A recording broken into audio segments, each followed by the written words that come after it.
What's good, everybody? Back with another video.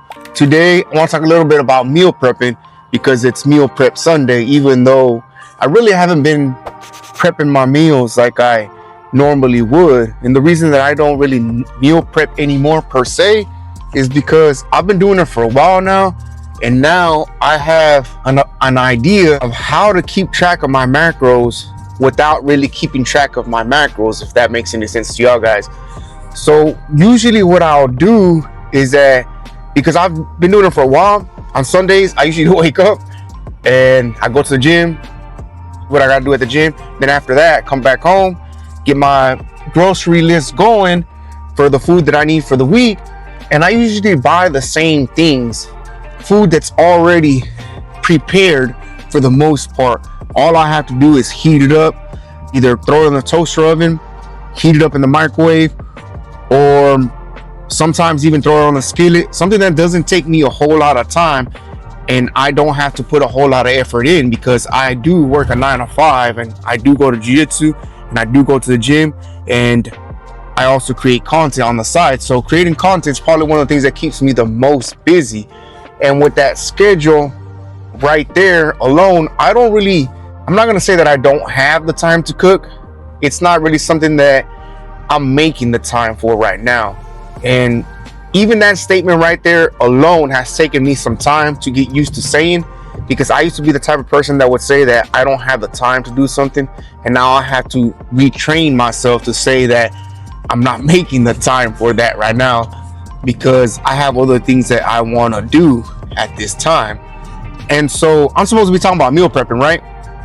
So I think that one of the things that's the hardest for people when they first start off, especially with meal prepping, not only do you prepare your foods for the whole week, let's say it's 7 days out of the week, because you want to do that because it makes it easier for you to stay on track on your diet, because that way you're less likely to make a pit stop at a fast food restaurant, at a gas station, and pick up something real quick to eat because you haven't prepared for the day. And so maybe you're on your way to work, or you're on your way to work and you haven't made any breakfast. You didn't spend the time on meal prep Sunday to prepare your breakfast for the next day or for the following week. And so now you're in a rush and you're trying to get to work and you don't have time to make breakfast in the morning. So what do? The most convenient thing to do is boom, you stop at a gas station and pick up something from QT, and it might not necessarily be something that fits in your macros, or nor is it going to help you achieve your goals, that physique that you want, nor is it going to help you stay on track for your diet. Or you stop by at McDonald's or some fast food restaurant and you pick up some fast food, and that's definitely not going to hit your, help you hit that target. And so there are places that you can stop, where I would stop by when I did a meal prep, when I didn't have the opportunity to cook.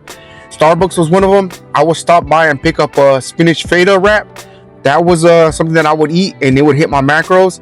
I would also have oatmeal bowl from Starbucks. That would help me hit my macros. They had a turkey, bacon, egg whites breakfast sandwich that also would hit my macros. And then if I didn't have time to make lunch, then I would stop by a Whataburger and I would pick up either a grilled chicken sandwich, Monterey melt. That would help me hit my macros. Or a grilled chicken sandwich alone, and just get you a side of buffalo sauce. Not a whole lot. You just want to splash a little bit on your breakfast, on your sandwich, not your breakfast sandwich. I'm getting confused here.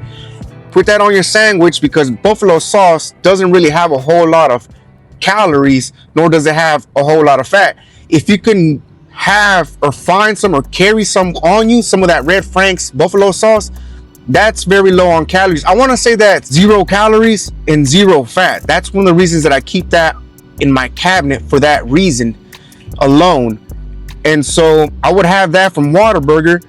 And then what else would I have? If I'm keeping track of my macros and I was on a boat, I would also be able to fit a single patty Whataburger from Whataburger, because I was on a boat and I was keeping track of my macros, and it would help me stay on track, satisfy that craving that I would have for a cheat meal, and still be able to hit my macros. So that's one of the good things about keeping track of your macros, is that it is flexible and it will allow you to have a cheat meal on a non-cheat day.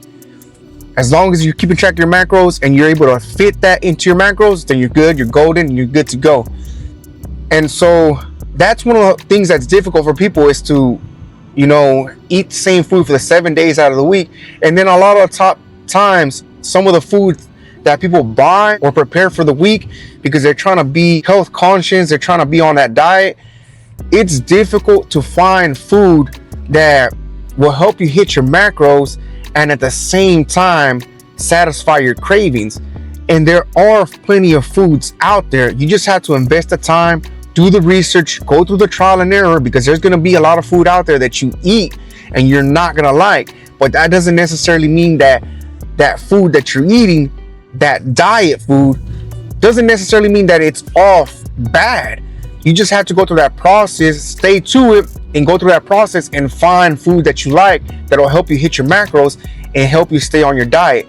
So with that being said, that's all for today's video, because I'm already at where I'm supposed to be at. Short video, short drive.